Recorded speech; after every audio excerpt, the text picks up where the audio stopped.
그 요한계시록 19장에 예수님의 재림의 모습이 나오는데 그 예수님이 재림하시는 목적이 있어요. 그게 과연 뭘까요?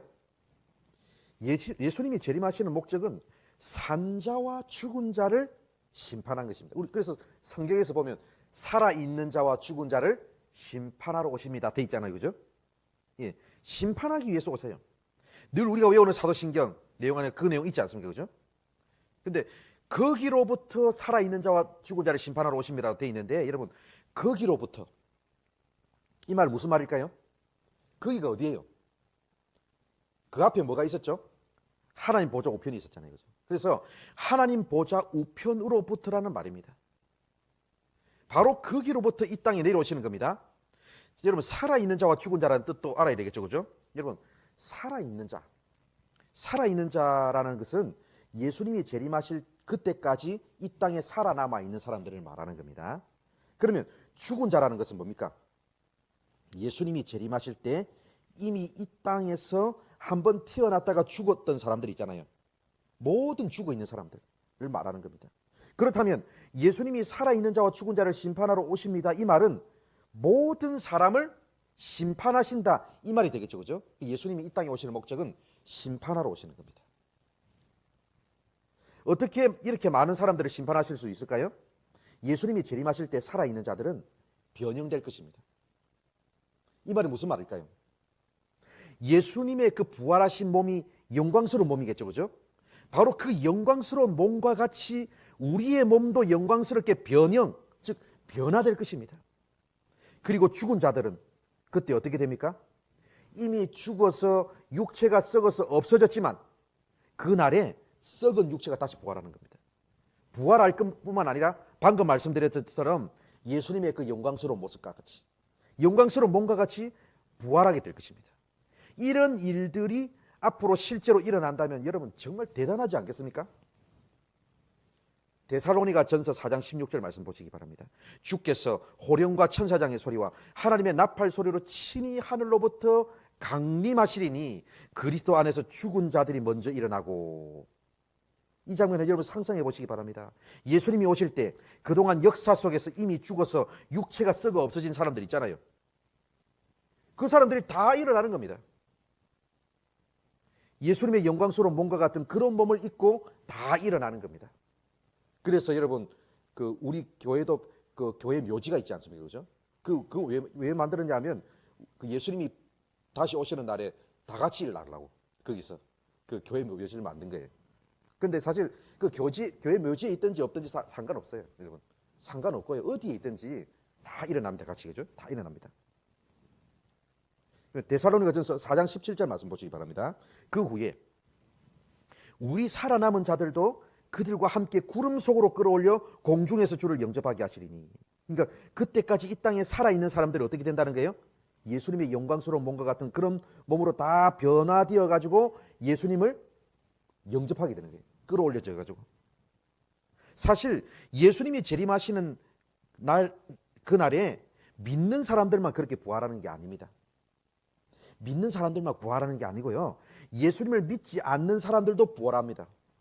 왜 그렇게 할까요? 지금까지 태어났던 이 땅의 모든 사람들을 하나님의 최후의 심판대 앞에 세우기 위해서예요. 그러니까 한 번 죽는 것은 사람에게 정해진 것이지만 그 후에는 뭐가 있어요? 심판이 있는 겁니다. 하나님이 심판대 앞에 세우기 위해서 모든 사람들이 다 같이 부활합니다. 이 최후의 심판을 통해서 의인과 악인이 분리되는 겁니다.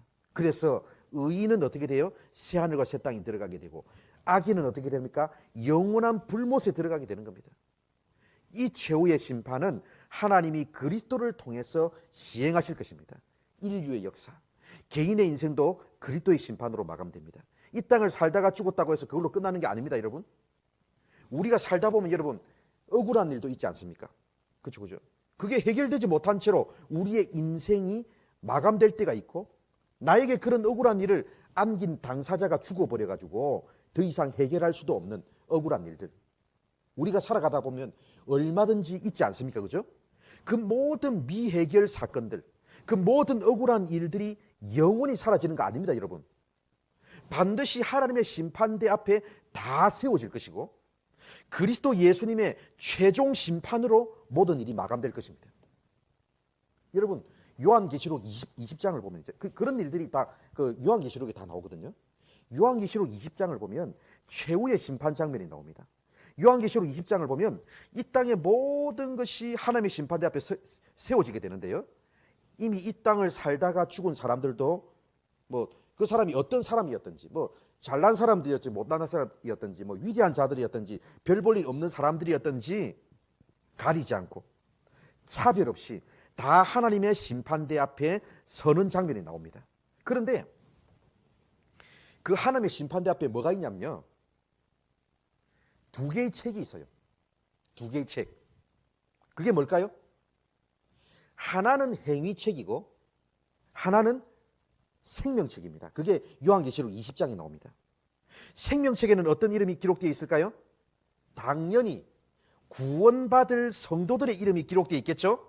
그렇다면 행위책에는 뭐가 기록되어 있을까요?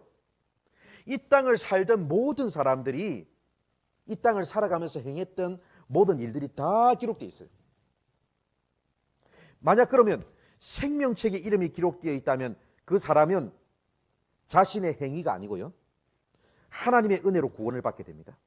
그런데 여러분, 만약 생명책에 이름이 기록되어 있지 않은 사람은 어떻게 될까요? 그 사람은 그 행위책에 기록되어 있는 그 자신의 행위대로 심판을 받게 됩니다. 바로 이것이 최후의 심판 기준입니다. 그러니까 여러분, 우리가 행했던 모든 일들 있잖아요, 행위책에 다 기록되어 있어요. 그런데 하나님이 그걸 안 보시고 뭘 보시는 거예요? 생명책에 우리 이름이 기록되어 있으면 그 이름을 보고 아, 성도구나 이러면서 구원받게 되는 겁니다. 이 세상에서 자신의 행위로 구원받을 수 있는 사람이 있습니까? 아무도 없습니다. 오직 하나님이 죄인들을 위해서 이 땅에 보내어 주신 어린 양 예수 그리스도를 의지하고 회개와 믿음의 자리로 나아갈 때 그분이 주시는 값없는 은혜로만 구원받을 수 있는 거죠.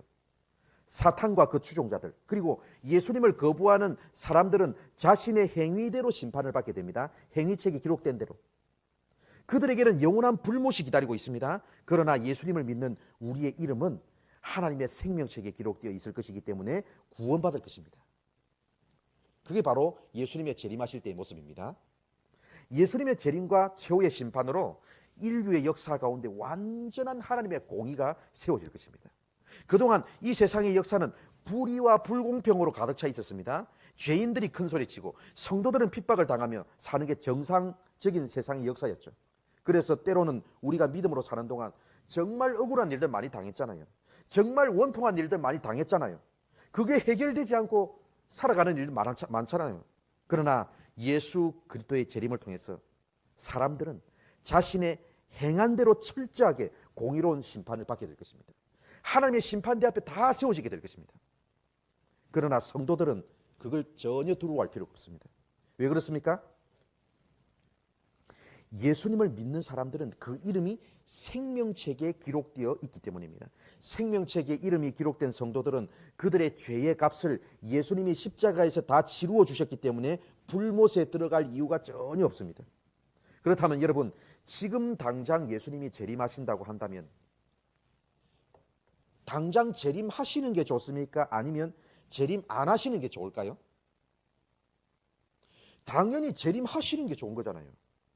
여러분, 예수님이 재림하시는 그날은 불신자들에게는 큰 슬픔의 날이 될 것입니다. 그러나 예수 믿는 신자들에게는요, 큰 기쁨의 날이 되는 겁니다. 그런데도 우리는 자꾸 이 재림에 대해서 오해하고 있습니다. 내가 지금 이 모양 이 꼴로 살고 있는데 예수님이 지금 오시면 안 되지. 그리고 이 세상의 좋은 것들 아직 다 안 누려봤는데 지금 오시면 안 되지. 이렇게 생각하는 겁니다. 여러분, 이 모양 이 꼴로 살고 있더라도 상관없어요. 물론 우리의 모든 행위가 하나님의 심판대 앞에 있는 그 행위책에 다 기록되어 있어요. 그럼에도 불구하고 두려워하지 않아도 될 이유가 있는데 뭡니까? 생명책에 우리 이름 기록되어 있잖아요. 아무리 이 모양 이 꼴로 살고 있다고 하더라도 생명책에 이름이 기록되어 있는 성도는 예수님의 보혈의 공로로 구원을 받는 겁니다. 생명책에 이름이 기록되어 있지 않은 사람은 행위책에 기록되어 있는 그대로 자신의 행위대로 심판을 받는 거고요. 그렇다면 예수님이 지금 당장 재림하시는 게 좋습니까? 아니면 재림 안 하시는 게 좋아요? 하시는 게 좋죠, 재림. 아직 이 땅에 좋은 것을 다 못 누려봤기 때문에 안 된다고요? 천만의 말씀입니다. 하나님과 함께 하는 그 영원한 삶은 이 땅의 각종 좋은 것들과는 비교조차 할 수 없는 영광스러운 것입니다. 당연히 더 좋은 것을 누리게 될 건데, 당연히 지금 재림하시는 게 더 좋은 거잖아요. 여러분, 재림에 대한 오해를 교정하시기를 바랍니다. 우리는 예수님의 재림을 기다리는 성도가 되어야 됩니다. 그 날에는 우리의 모든 무거운 짐들이 벗어지게 될 것이고, 모든 억울한 일도 다 풀려지게 될 것이고, 사랑하는 우리 주님과 영광스러운 교제 가운데, 영광스러운 삶 가운데로, 연합 가운데로 들어가게 되는 겁니다. 정말로 좋은 거예요, 재림은. 재림을 하셔야 됩니다, 예수님. 그렇다면 예수님이 재림하시는 게 좋다고 한다면 예수님은 언제 다시 오실까요? 예수님의 재림의 날은 여러분 오직 하나님만 아십니다. 마가복음 13장 32절 말씀을 보시기 바랍니다. 그 날과 그때는 아무도 모르나니 하늘에 있는 천사들도 아들도 모르고 아버지만 아시느니라. 예수님의 재림의 날은 오직 아버지만, 즉 하나님만 아신다고 말씀합니다. 심지어 아들도 몰라요. 예수님도 모릅니다. 그러나 여러분, 예수님이 하셨던 말씀들을 기초로 해볼 때 몇 가지 재림의 전조 형상들이 있습니다. 첫째, 전쟁과 지진과 같은 여러 가지 재난이 있을 것입니다. 마태복음 24장에 그 말씀이 자세히 나오는데, 마태복음 24장 6절부터 8절을 보면 잘 나옵니다. 난리와 난리 소문을 듣겠으나 너희는 삼가 두려워하지 말라. 곳곳에 기근과 지진이 있으리니 이 모든 것은 재난의 시작이니라. 전쟁, 기근, 지진, 이 모든 것은 재난의 시작입니다. 둘째, 교회가 환난과 핍박을 받게 될 것입니다. 마태복음 24장 10절을 보면 그때에 많은 사람이 실족하게 되어 서로 잡아주고 서로 미워하게 하겠으며, 이렇게 말씀하죠. 예수님의 재림 때가 다가올수록 교회는 환난과 핍박을 받게 되는 겁니다. 셋째, 거짓 그리스도와 거짓 선지자들이 많이 출현할 것입니다. 지금도 많이 있지 않습니까? 신천지, 안상홍 증인회와 같은 이단들, 구원파와 같은 이단들이 계속 출현할 것입니다. 예수님이 오실 때까지 출현할 것입니다. 넷째, 복음이 전 세계에 전해질 것입니다. 마태복음 24장 14절을 보면 이 천국 복음이 모든 민족에게 증언되기 위하여 온 세상에 전파되리니 그제야 끝이 오리라고 말씀합니다. 이런 재림의 전조 현상들은 말세에 일어나게 될 일들이거든요. 그러나 여러분, 성경에서 말하는 말세, 성경에서 말하는 마지막 때를 오해하시면 안 됩니다. 성경에서 말하는 말세는 언제냐면 예수님의 초림부터 시작해서 예수님의 재림 사이의 기간을 말합니다. 그러니까 성경시대 있잖아요. 성경시대. 이 성경이 기록된 시대에, 신약 성경이 기록된 그 시대에도 말세라고 했어요. 이때가 마지막 때라고 했습니다. 그러니까 예수님이 이 땅에 처음 오셨을 그때부터 다시 오실 그날 사이의 기간을 성경에서는 말세, 마지막 때라고 부릅니다. 그러니까 그때도 말세였고 지금도 말세고 앞으로 재림하는 그날까지 계속 말세입니다. 마지막 때입니다. 그래서 여기서 말하는 이런 재림 전조 현상들은 다 언제 일어나냐면 예수님의 초림 때부터 시작해서 재림 때까지 이 땅을 살아가는 가운데 계속해서 이루어지는 일들입니다. 사실 지금까지 역사상 전쟁과 기근과 지진이 다 일어났었잖아요. 또한 계속해서 그 초대교회 시절부터 교회는 핍박을 계속 받아왔습니다. 거짓 그리스도, 거짓 선지자들도 초대교회 시절부터 지금까지 계속 있어 왔습니다. 앞으로도 계속 있을 것입니다. 이 모든 현상들이 예수님의 초림 때부터 시작해서 재림 사이에 있을 것인데, 그러나 예수님의 재림이 점점 가까워질수록 어떻게 되겠습니까? 이 재림의 전조 현상들이요, 더 크고 더 분명하게 드러나게 될 것입니다. 여러분, 그걸 알아야 되는 거죠. 그래서 우리가 이런 재난과 지진과 이런 것들이 계속해서 더 분명해지고 더 커질수록, 그리고 더 강력해질수록, 그리고 어떤 각종 전염병을 비롯해서 그런 것들이 더 강력해지고, 또 성도와 교회를 향한 핍박이 더 강력해질수록, 그리고 이단들의 출현이 더 강력해질수록, 주님의 재림이 점점 가까이 오고 있구나, 그걸 우리가 알 수 있는 거죠. 그런데 여기서 하나의 힌트가 있습니다. 이 중에서 우리가 특별히 관심을 가져야 할 것은 바로 네 번째 세계복음화예요. 방금 마태복음 24장 14절 말씀 읽어드렸었죠, 그죠? 천국 복음이 모든 민족에 증언되기 위해서 온 세상에 전파되리니 그제야 끝이 오리라 말씀드렸잖아요, 그죠? 그러니까 여러분, 우리가 지금 해야 될 일이 뭐라는 거예요?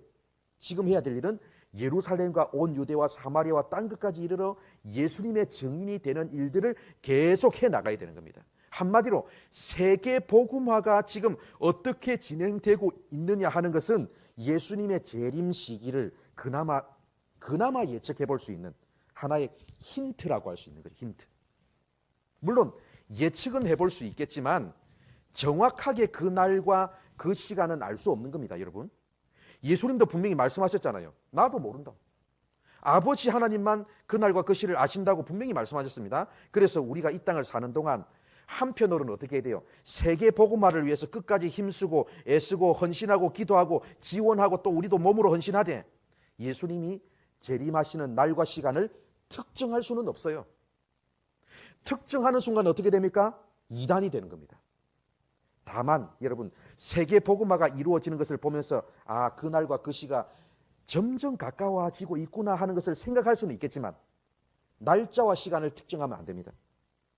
이제 얼마 안 남았다, 다 됐다고 생각해가지고 가정도 내팽개치고 뭐 사람들과의 관계도 뭐 소홀히 하고 학생들한테는 공부해서 뭐하냐, 곧 예수님이 오시는데 이렇게 하면 될까요? 절대로 안 됩니다. 예수님이 오시는 그날까지 하나님께서 우리를 불러주신 삶의 자리가 있거든요.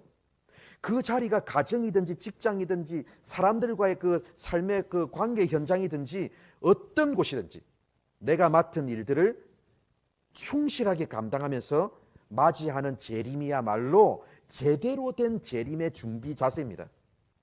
예수님 재림하실 때가 점점 가까이 오고 있으니까 이제 다 때려치운다, 기도만 한다, 교회만 다닌다, 영적인 일만 한다, 이것은 바른 재림 준비의 자세가 아닙니다.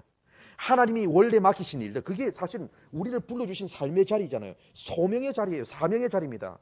그 자리에서 최선을 다하는 거죠. 그 맡기신 일에 최선을 다하는 가운데 재림의 그날을 날마다 소망하면서 기대하면서 살아야 되는 겁니다. 한편으로는 예수님의 재림을 기대하는 것만큼 또 한편은 뭡니까?